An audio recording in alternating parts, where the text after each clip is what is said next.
I'm just trying not to like breathe too hard into this thing. I'm like, oh, maybe I don't want to pass out though. That would be bad.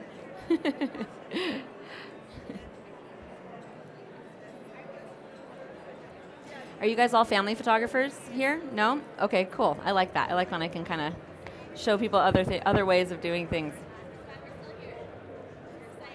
I'm excited. I'm excited to see you.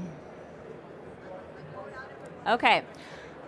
I'm going to start because if I don't, I'm going to run out of time. 20 minutes is really, really fast to give any kind of presentation at all.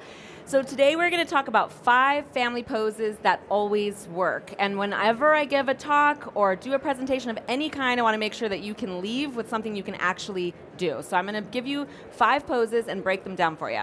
But let me give you a little information first. Okay, I'm going to try not to lose my Britney Spears mic here. It's falling off my ear a little bit. So who the heck am I? My name is Elena S Blair. I am a family newborn boutique school photographer based out of Seattle, Washington. I am very much still a working photographer. In 2019, I did 180 family shoots. In 2020, I did 100. And last year, I went down to about 70. I am trying to scale it down a little bit because that's a lot. But I also have an online education platform where I teach family photographers my approach to family photography and newborn photography and boutique school photography, which is a more lifestyle approach.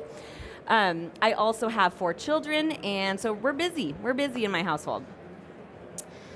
So my posing systems were born out of frustration. When I first became a family photographer nearly 15 years ago, which is crazy that I've been doing this that long, but I would show up to the sessions with no plan because I wanted that candid look, right? I wanted my families to look relaxed and I wanted them to be free-flowing and emotion and all of these things.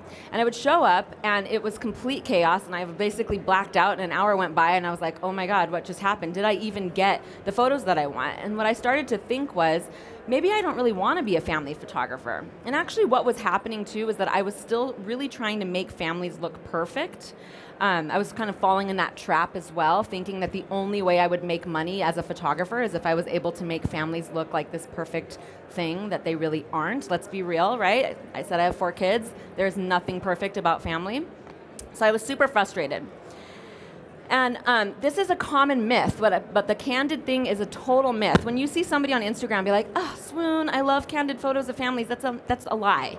I'm sorry to say it, but it's 100% a lie. Unless you're actually a documentary photographer, which those people are very talented, I'm not one of them, there is a ton of guiding and directing that goes on. You are the complete creative director of your shoot. Just like a director of a movie will tell their actors exactly what they want them to do, you do that as a photographer as well. And your clients are expecting you to do that. They're not used to being in front of the camera. So when you see that, I feel like that's a disservice to new family photographers because it's not true. A ton of posing goes into lifestyle photography. Knowing how to pose is an essential skill to being a photographer. Light is the most important thing, I would say. But if you're going to work with families or humans at all, you have to know how to make them look good in front of the camera because they don't know how. Now, I know that some of our friends here are fancy model commercial photographers. That's cool. They are working with people who actually know how to make themselves look good. But those of us who photograph real people, like families and weddings and all of that, we have to know how to make them look pleasing. We have to know how to make them look a way that is going to be in alignment with our portfolio. It's our job. It's essential. But I want you to know that my posing is not traditional. So when you start seeing me explain these things, I often hear people say, well, they're not looking at the camera, or that dad's head is blown out with the light, or whatever. I do a lot of things that break rules. So I definitely have a messy posing system, but I do have a tried and true step-by-step system that has helped thousands of lifestyle photographers from all over the world. It works. See how I'm doing on time? Oh, good. I'm doing good. Okay. I'm even talking too fast, actually. So my motto in life, actually, but my motto as a photographer is connection over perfection. So I am after that real, authentic connection. And when you're working with families, it's like overload. It's the most amazing thing. It's a complicated dynamic. There's messiness, there's moods, there's all different kinds of personalities. And that can be really scary, but it's also an opportunity to capture these incredibly heartfelt moments. But you do have to be the director of those moments, and you do have to create that that environment and the pose for that to happen in. So to be completely transparent, every single pose that I do, every single person that's in that pose, I told them exactly how I wanted them to be, and I told them exactly what I wanted them to do. And then of course, their own family dynamic is going to make it amazing and make it way better than anything I could ever do on my own. So lots of posing, but definitely connection over perfection. I do take a money shot, so I do know how to do this. I just don't show it to the internet, ever, because this is not what I want to be attracted for. Do I put a couple of these in my family galleries? Sure. I think it's important to, grandma might want one or whatever. There's, some people really need at least one or two of those, but there's usually maybe one or two. The most of the gallery is more like this. All right, so how is this going to work? So I created this posing system, gosh, it's probably been, I don't know, it was before my 7-year-old was born, so maybe 8 years ago, I made my Family Posing Made Easy class, and it works. And the way that it works is that it puts it into the simplest terms, because what I found people were asking me as an educator was, well, how did you make that happen? What steps did you take to do that? So that's exactly what I do. I break my poses down in like a recipe, step by step. My advice is to download my posing guide after this so you can go out and practice, because if you learn stuff here and you don't go practice, what's the point, right? So I have a free posing guide that you can download, and I'll give you the link at the end, just like our friend did before I came on.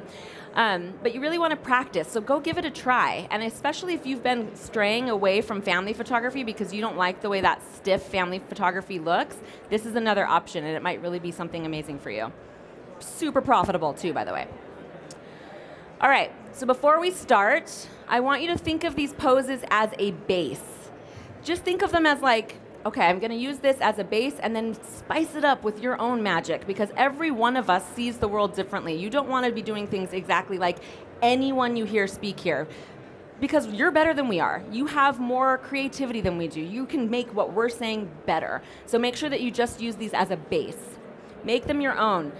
You really have to get comfortable talking to your subjects. And I'll have students say, well, I'm an introvert. That's okay. You can talk to them in a way that's not as loud and crazy as I do, but you can talk to your clients in a way that means something and that to you. So you do have to get comfortable actually directing. If you sit a family down and you're like, they think that maybe they're doing something wrong, they don't know that they're doing what you want them to do, you really have to be comfortable talking to them. And you have to get comfortable touching your subjects.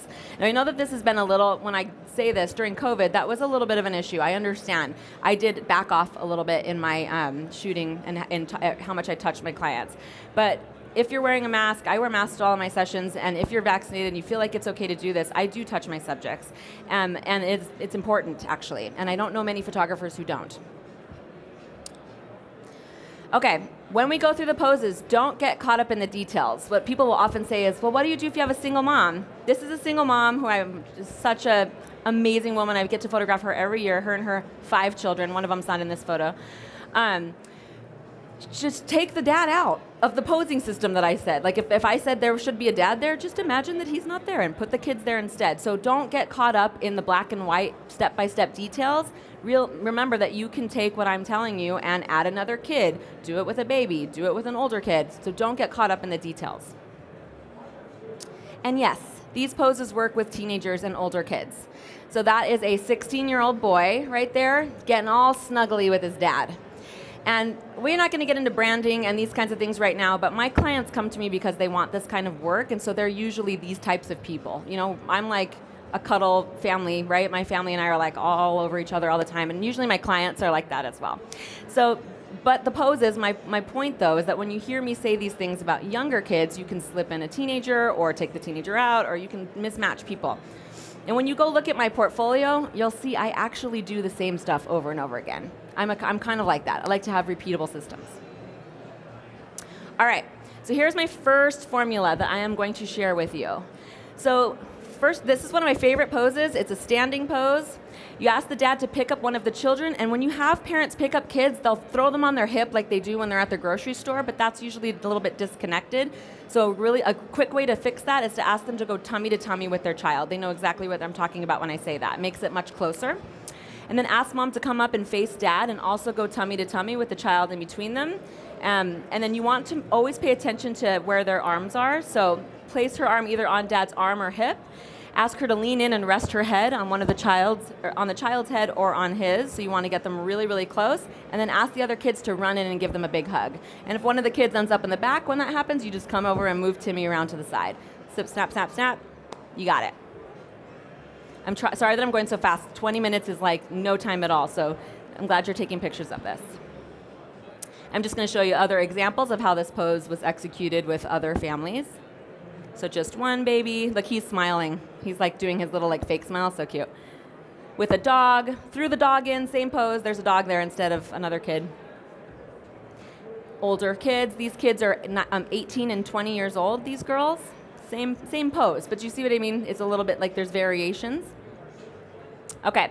One of my favorite things to do with families is to get them moving, but away from me. It's actually been pointed out that I photograph people from the back a lot. I'm not sure why I do that. But I like to keep one of the kids behind me and ask them to walk and have mom do that. I say, reach back for your son. And it just creates this really like cinematic look, and it's kind of more, and they usually, if they're going to print something, they want to print the ones where they're not looking, I've found. So anyways, I love that. Ask them to hold hands and walk away from you, and you direct the child that kept behind you to walk toward the family and try and catch up. And so you kind of tell her, reach back for your son. I'm going to show you this in different family dynamics. The kid that was that I kept behind on this one was the little girl that's running forward, so you got that great movement in her hair. And this one, now the brother is reaching back for the little one, so it was a different family member.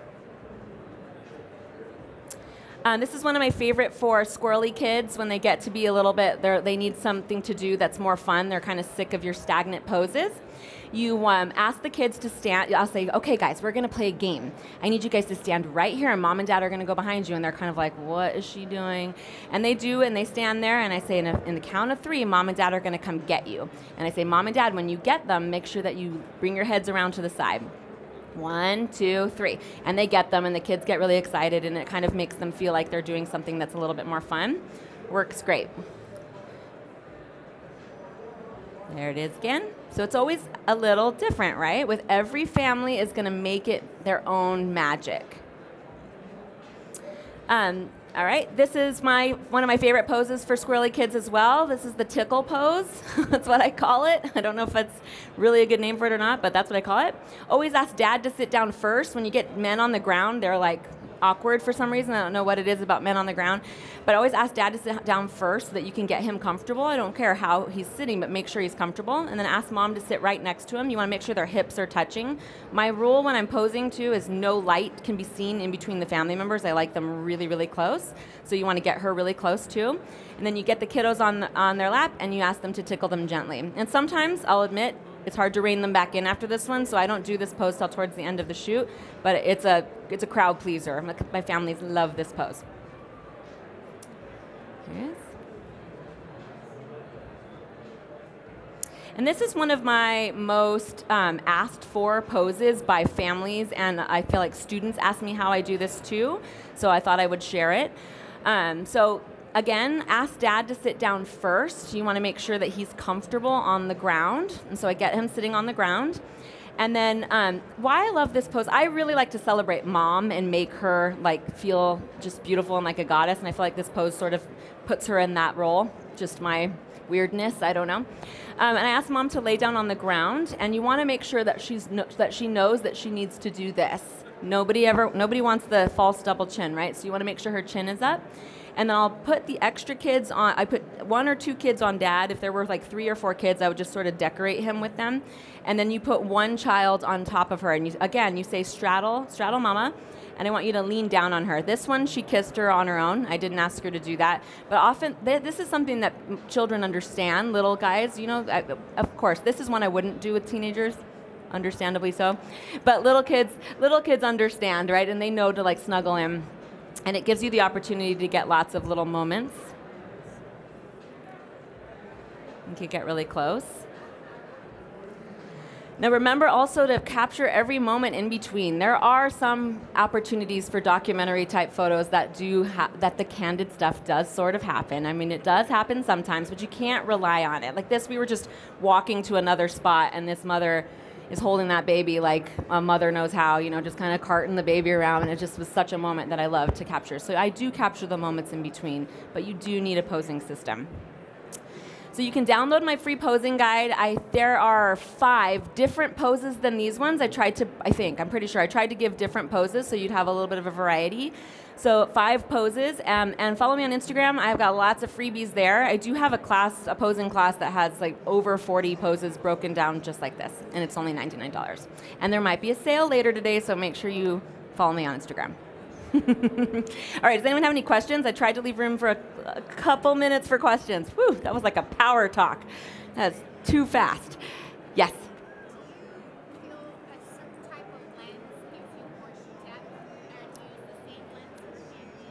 She asked if I feel if a certain type of lens gives more depth than if I use a certain lens for families. So I'm actually a camera gear minimalist. I really only shoot with 2 or 3 lenses. My favorite lens, if I had to choose one, is the 50mm 1.2 Canon. It's just true to life, no distortion with that one.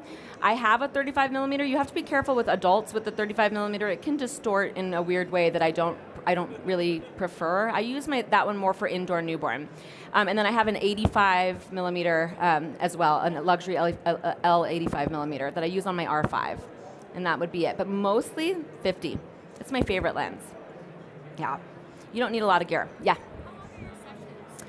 She said, how long are my sessions? So my sessions are about 45 minutes to an hour. They're really fast. I think that kids don't really last much longer than that. And I shoot with 2 bodies, so that helps. It makes it go a little bit quicker. But yeah. Yeah. I can be speedy. Yes. I'm going to fall off the stage.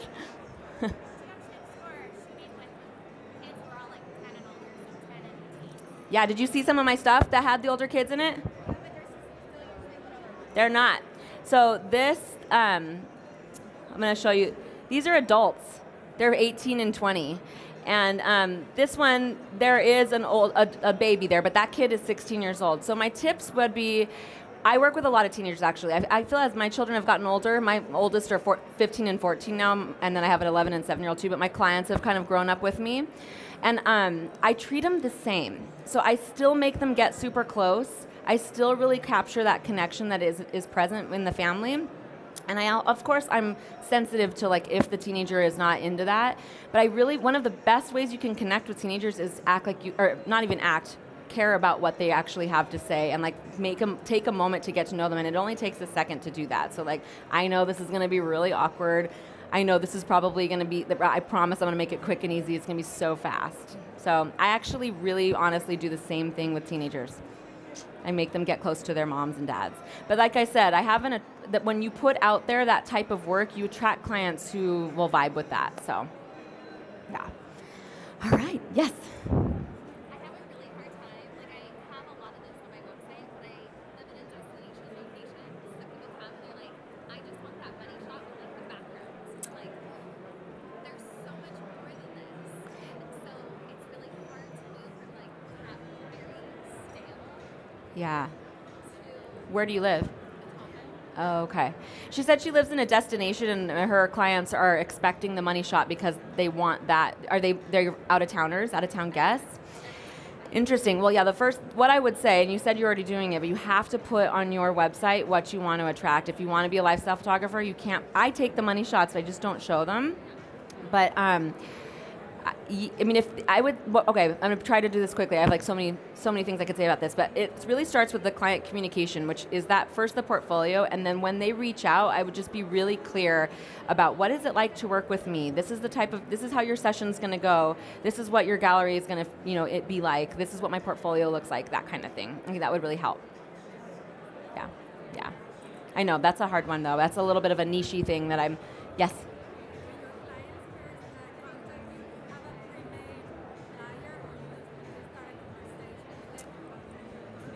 When my clients contact me, do I have a pre-made flyer or do I start a conversation? So the more you can automate, the better. I have a group coaching program, and that's like one of the first things that we do. So I have an automatic email that goes to them, and right away they inquire, they get it, and that next email is an FAQ. There's an FAQ, a link to a portfolio, a link to a blog post, and a link to my pricing. And then when they book, then we have a welcome site that gives them all of the information to prepare for their session. I recommend keeping it all on your website, even if it's hidden pages, because that's better for search engine optimization. PDFs just sort of don't serve your business in that same way. So, Yeah, lots of education. That's how you get away from clients who show up thinking they're going to get something that you're not going to provide. Lots of client education. All right, I think they're going to kick me off. I think we're done.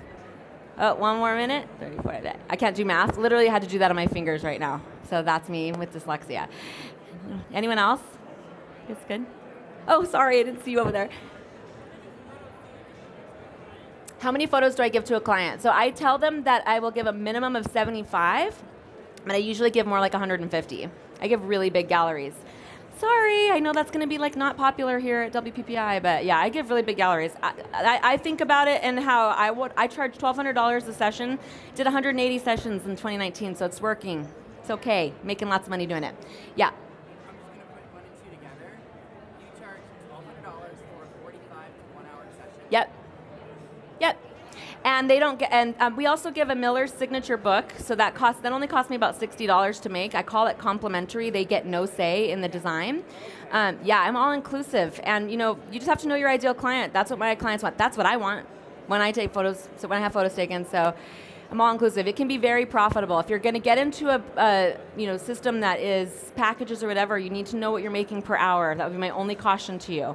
So if it's taking you 25 hours for one session, you may be making minimum wage, and you deserve to be making a lot more than that as a photographer. So that's the only thing. Yeah, I'm just like I'm so transparent about my business. But all right, guys. Oh, what? All natural light. Yeah, I don't even own a flash or any lights at all, or reflectors. I show up with my cameras, and that's it. And I use the Image Salon to edit my photos. They are my editing company, and they're here on the showroom floor. I outsource that. Best decision I've ever made. All right, thanks guys, that was fun. So fast.